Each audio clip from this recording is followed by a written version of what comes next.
Hi there and welcome to Where's the Money Gone, a podcast about football finance, governance and politics with me, Adrian Goldberg. I'm an investigative journalist, West Bromwich Albion season ticket holder, joined as always by Charlie Methven, previously a director of Charlton Athletic and Sunderland. He's given professional advice to Arsenal and Spurs. Grew up supporting Oxford United. How you doing, Charlie? You all right? Yes, good. Thanks, Adrian. Well, we've got some really good, meaty stuff to talk about this week. I want to talk about breaking the cartel. After years when the Big Six have dominated English football, how have Nottingham Forest and Aston Villa smashed that cartel? Have they smashed the cartel, which was created by the two Manchester clubs, along with Chelsea, Liverpool, Arsenal and Spurs? Only one club this century from outside that Big Six group has won the Premier League. Only two clubs outside that group has won it since the competition was created in 1992. Now, that hasn't changed and isn't going to change this season. But qualifying for the Champions League has been almost as tightly controlled. Here, though, there is some movement. Villa broke through into the Champions League last season. They've even reached the quarter-final. This time around, Nottingham Forest look likely to follow them. And then you've got clubs like Bournemouth, Brentford, Brighton, not traditional top-flight clubs who are all exceeding expectations. So are we about to witness a permanent break in the stranglehold of a self-appointed elite at the top of English football, or is this just a bleep?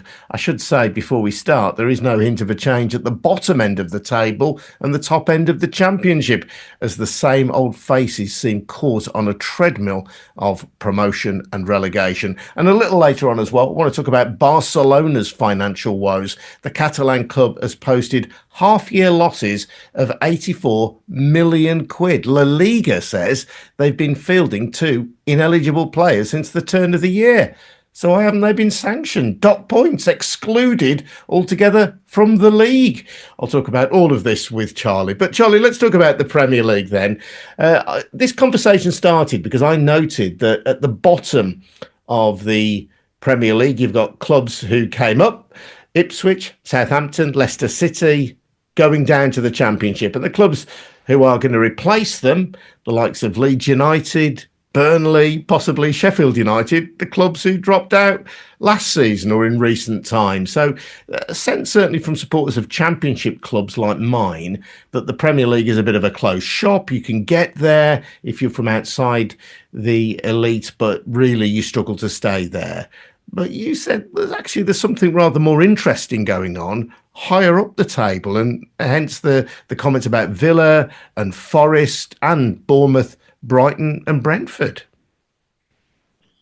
Well, yes, that's right, Adrian. There's a lot of interesting stuff going on in the game of musical chairs, which is top-flight football in England. As you pointed out earlier on, in terms of actually winning the competition, if you take out the exception that proves the rule, which is the Leicester City fairy tale of around 10 years ago, only clubs from the quote Big Six ever managed to win the Premier League, and that continues to be the case, and by quite some considerable margin. I mean, let's not pretend that any of the sort of the newcomers to the Magic Circle, so to speak, are anywhere near Liverpool this season. The only club that's been able to lay a glove on them at all is Arsenal, and even they have fallen away towards the end of the season, but they are obviously very much an established part of the Big Six. So when you're actually looking at getting close to really being competitive at the top of the Premier League, it's as you were, very much. However, what has become the case, and there's no doubt about this, is that when members of the Big Six fall below their natural place in life, let their standards slip, and we'll come on to how that happens in a moment, there are now clubs that are strong enough and have good enough players and strong enough revenues and rich enough owners that they actually can take their place. And I guess the big question is can they break that magic circle for long enough to get their revenues rising fast enough and big enough to be able to start to disintermediate that situation? And I think probably the poster child for this would be Villa, I'm afraid to say. I know I'm speaking to a supporter of another Birmingham club, but I think we can all accept that Villa is a massive club. It's a club which can rely on close to 50,000 spectators a game. It has significant fan base outside the Birmingham area. It's a former winner of the European Cup, etc.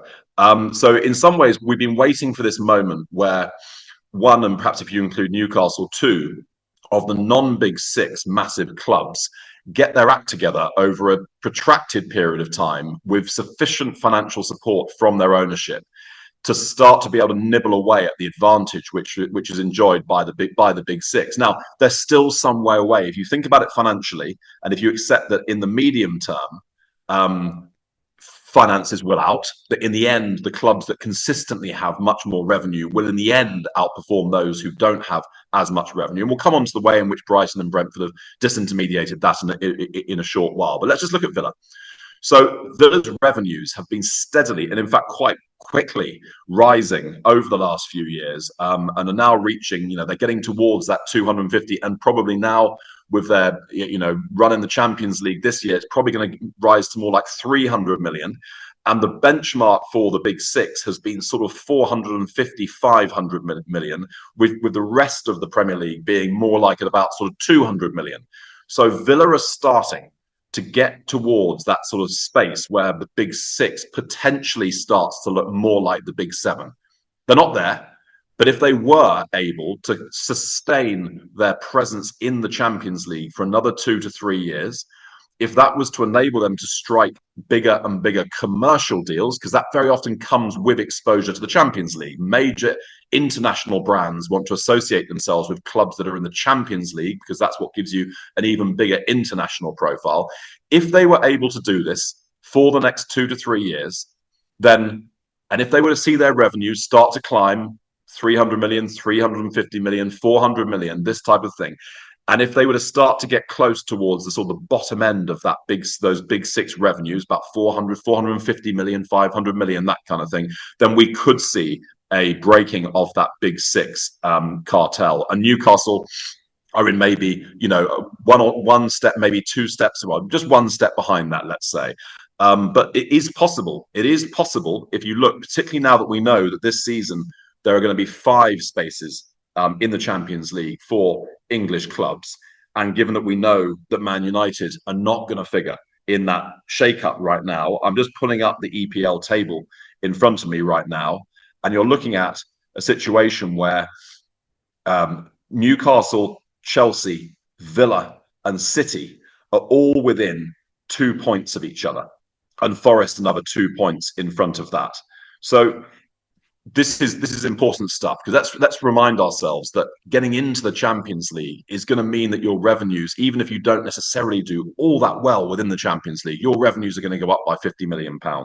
And that's going to make a huge difference to your PSR, because let's remind ourselves that for Newcastle and Villa and Forest, all of whom have immensely rich ownerships, the issue here is not so really much how rich they are, how rich their ownership are, it's how much they're allowed to spend. Yes, so what you're seeing with Villa and Newcastle is they're trying to wrestle their way into and up to sort of the big six, treading the tightrope of these cost control mechanisms and having to do various of these strange things to try and get themselves in there. And they're being helped by the fact that there are 3 members of the big six who are going through a tough period, when they're either, if you were being charitable, you would say they're in transition. If you're being uncharitable, you're saying they're going through a period where let's say their leadership sort of strategy has been called into question, or has not been working as might have been expected. And that has provided this little moment in time for Villa and Newcastle to get their revenues moving sufficiently fast upwards that they can start to compete. Now, I think there's a second thing to bear in mind here, which is that the perpetual, continual increase in the advantage which the Premier League has compared to other European leagues when it comes to revenues means that even those clubs which are not quite in the big six, like Newcastle and Villa, and which don't quite have under PSR and SCCRs the ability to sign quite necessarily the level of expensive player that the big six can buy, but nonetheless, the amount of wages allowed to them have climbed very considerably higher than a lot of their peer group in the other European leagues. So if you take out Real and Barca, and we'll come on to them in a moment, or again, Barca are having a moment in time. If you take out Bayern, And PSG are pursuing a different strategy now, so they're sort of slightly less in the market for some of these really really elite players. What you're seeing here is that clubs like Villa and Newcastle are both able to sign and attract players who hitherto they would have been competing against with some of the very biggest clubs in Italy, Spain, and Germany, and maybe France.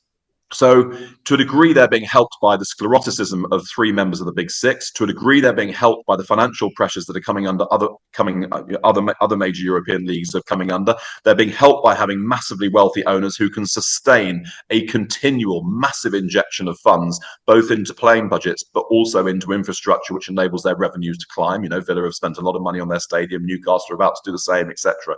So we're just seeing this interesting sort of window where Villa and Newcastle are on a medium-term real push to make the Big Six into the Big Eight, which for all of us who care about English football and the domestic football being competitive, it is a really exciting time. And Forest, are doing, I think, a mixture of a bit of what we've just spoken about, albeit their revenues are quite a bit lower than Villa and Newcastle's.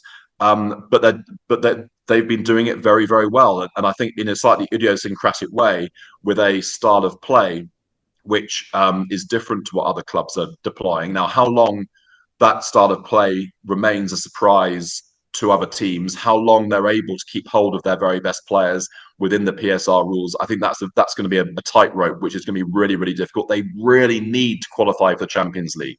That would make a vast, vast difference to Forest's ability to carry on with this.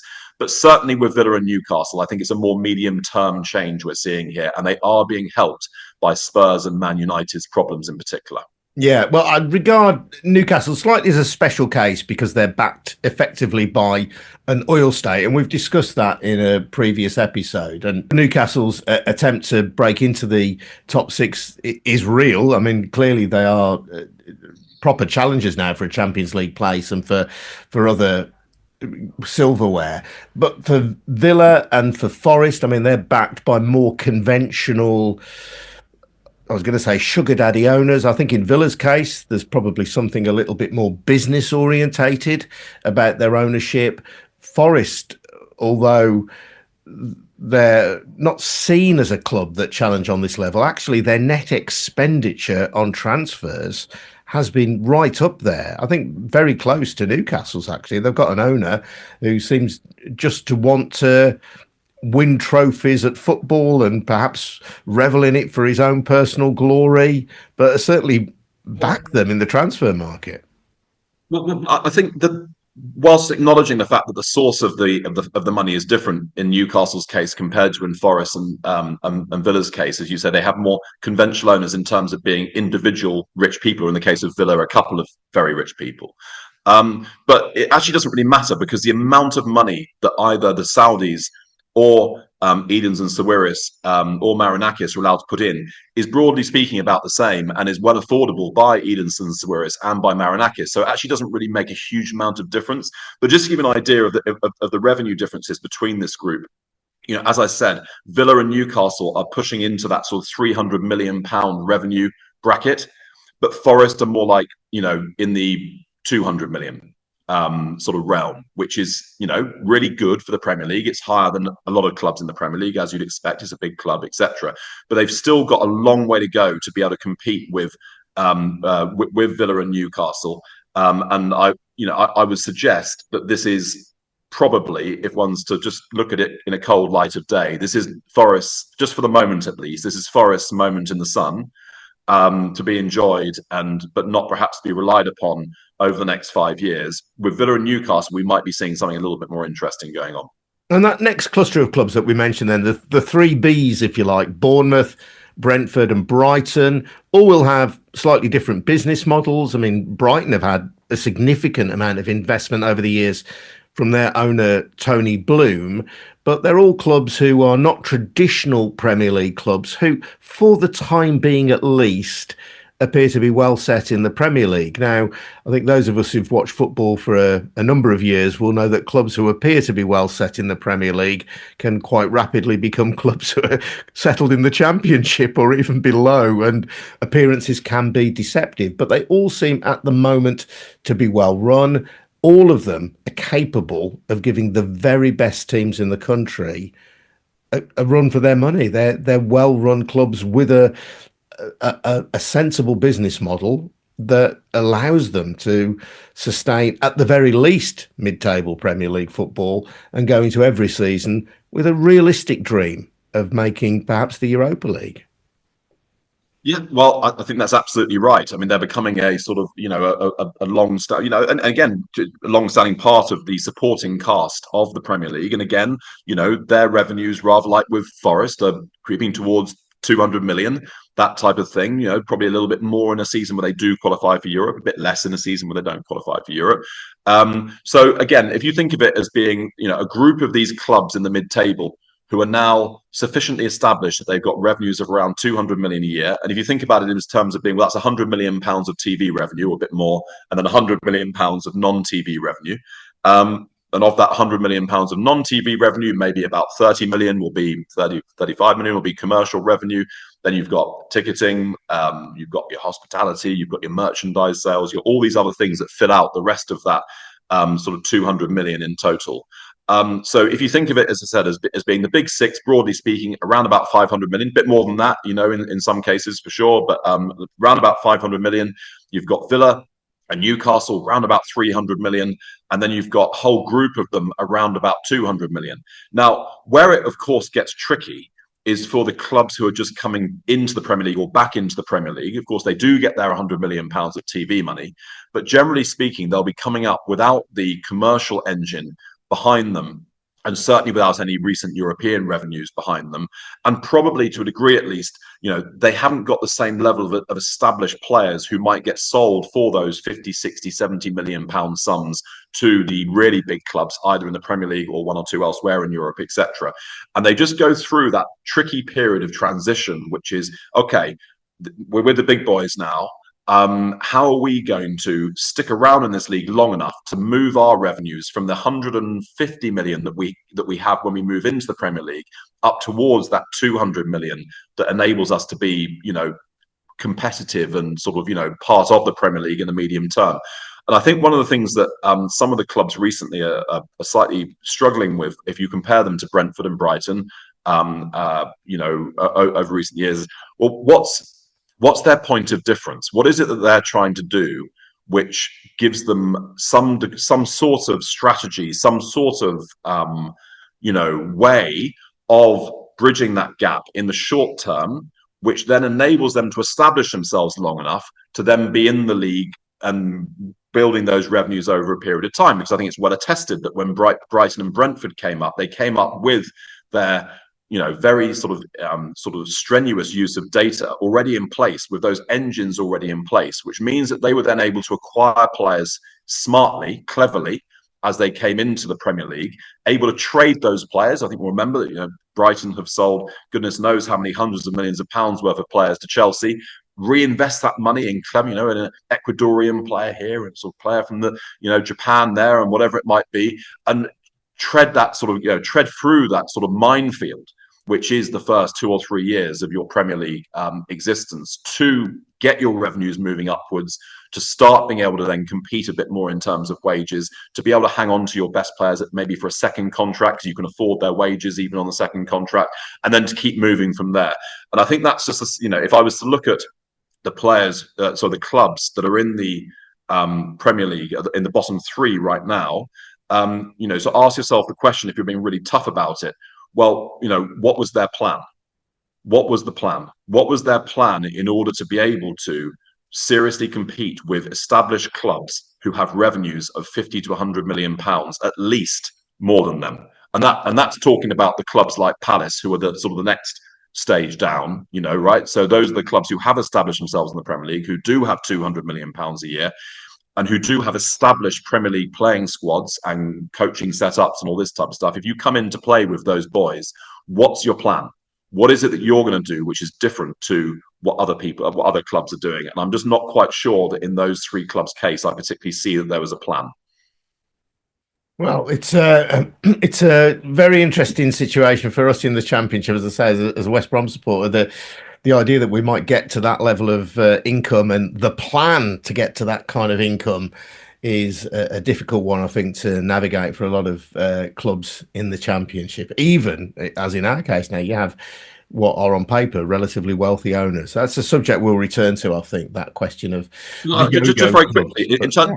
just very quickly, in terms of what a plan looks like, plan can take very many different forms. About a month or two ago, I was visiting probably the premier youth development club in Europe, a club called AZ Alkmaar, in the Eredivisie, the Dutch top division, and they are competitive not just in the Eredivisie, but they're also competitive in Europe. Now, how are they competitive in Europe on a budget which is no greater than some championship clubs? And the answer to that is because they have developed the most astonishing youth system. They won the UEFA Youth Champions League last year, and they're in the semi-finals of it this year. And they have gone all in on youth development and being the very, very best at that. And that is, relatively speaking, cheap, right? Relatively speaking. But at any one time, the AZ first team, when they played against Spurs in the Europa Cup, I mean, their first team had, I think, 7 starters from their academy. And the average age of the team was something like 22 and a half. And they were highly competitive on a budget of £40 million a year, something like that, a championship level playing budget. So there are ways of doing it.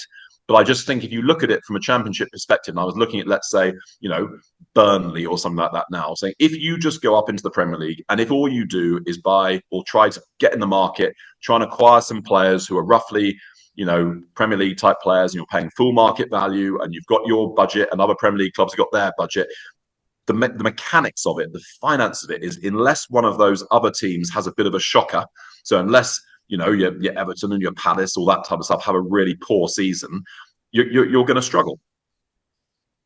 Well, we might talk about, absolutely. And it does underline the importance then of having a strategy, an idea, not just simply getting to the Premier League, but how you're going to stay there in the long term.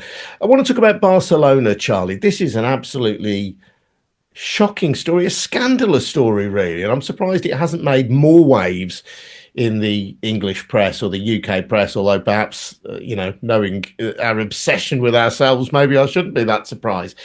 But Barcelona have had 2 players playing in their team this season. They've had Victor Pau and Dani Olmo, and there was a whole question mark about whether they could play these players without breaching financial fair play. And Barcelona said, no, we've got the money to pay for them because we have guaranteed income on boxes in our as yet unbuilt new stadium. And there were questions asked by La Liga, the competition that they're playing, saying, well, can you evidence this?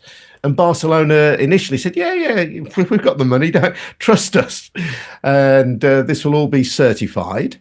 Anyway, they've just recently published their half-yearly account showing an £84 million loss, and they have acknowledged that the €100 million that they said they would receive for these boxes, and on the basis of which they would have stayed within financial fair play, and therefore that would have enabled them to sign these 2 players, there is no basis for that. And La Liga itself is in uproar. The league says, well, you're in breach. But then Barcelona seem to have the backing of the Spanish government in this row. It's just the most incredible story. And on the face of it, you would say that, well, aren't Barcelona breaking the rules and breaking them to such a degree that perhaps they should be kicked out of La Liga, that they should be kicked out of the Champions League? Is that going too far? I think this scandal is going to run and run. It's been bubbling under the surface for a while now. Effectively, what we saw was a few years ago, Barca and Real, who have been desperately trying to maintain their financial competitiveness with the big 6 in England over a long period of time. And I don't know if you remember, they've been doing all sorts of things during that time. They've been forward selling their media rights. They've been forward selling some of their merchandising. They've been doing, they've been robbing Peter to pay Paul, in the most sort of bizarre way for a number of years now. Real have just about got themselves out from under. They've got their new stadium up and running. Now, that does mean they have an enormous debt. I mean, they owe, on their stadium, they owe 1.2 billion which they're going to be paying off over 30 years. Now, Arsenal and Spurs have both been through this recently, and doubtless Man U will be going through it at some point in the future. This tends to mean that you do have a number of years which are pretty uncomfortable, because the interest payments combined with the repayment payments on that enormous debt chips away at your ability to compete during that time, because that all comes into your accounts, right? So in terms of your outgoings, you owe £1 billion. You've borrowed it at, let's keep the numbers round, sort of, 5%. And that means that you've got interest payments of 50 million a year, plus whatever repayment schedule you've enjoined. So let's say it's another 50 million. So you're basically paying 100 million a year for 20 years in order to be able to fund your stadium. In Real's case, they've managed to get the stadium done. The stadium has occasioned a very significant increase in revenues. And they've just recently become the first club to break the billion revenue mark, which looks to me like they are going to be able to meet this repayment schedule without having to reduce their cost base, their playing cost base. They have nonetheless still forward sold lots of other revenue streams, etc. It's still going to be a very, very difficult time for a period of years in terms of the Galactico type of sort of signing that they've been used to. And I think we saw this in the wranglings over the Mbappe situation, etc. And if I looked at that team the other night playing against Arsenal, I thought, crikey, this is going to need a reboot at some point, because they were thoroughly, thoroughly beaten. And that didn't look to me like a team that was a team for the next 5 years. It looked to me like it was a team for the last 5 years. But nonetheless, Real, if we're talking about treading through a sort of landmine field, Real seem to have just about managed to get themselves through the landmine field, stay competitive by competitive, I mean competitive with the English clubs financially, and to have now a horizon for the next 10 to 20 years by which they might not be able to be quite the same free spending force that they were in the previous generation, but they should still be highly competitive.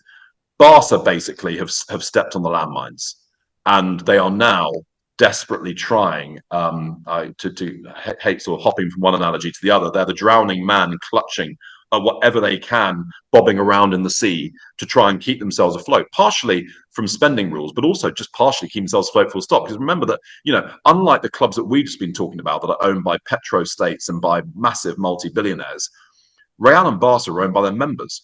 So that they don't have the sugar daddy. So they either have to pay for what they're spending out of their revenues, or else they have to borrow it. Now, effectively, Barcelona have reached the end of the road when it comes to borrowing, both borrowing to fund their new stadium, borrowing to forward selling, which is effectively just borrowing, right? What we call factoring, where you say to a bank, you say, right, we are due to get X amount in media revenues over the next 10 years. We will guarantee that those payments go to you if you give us a certain amount of money up front. Well, Barca have been doing that. They haven't managed to get the new camp up and running in the same time frame that Real have done, and they now find themselves falling foul of all sorts of spending regulations. It's worth bearing in mind that La Liga's spending regulations are both tighter and more strictly enforced than the Premier League's.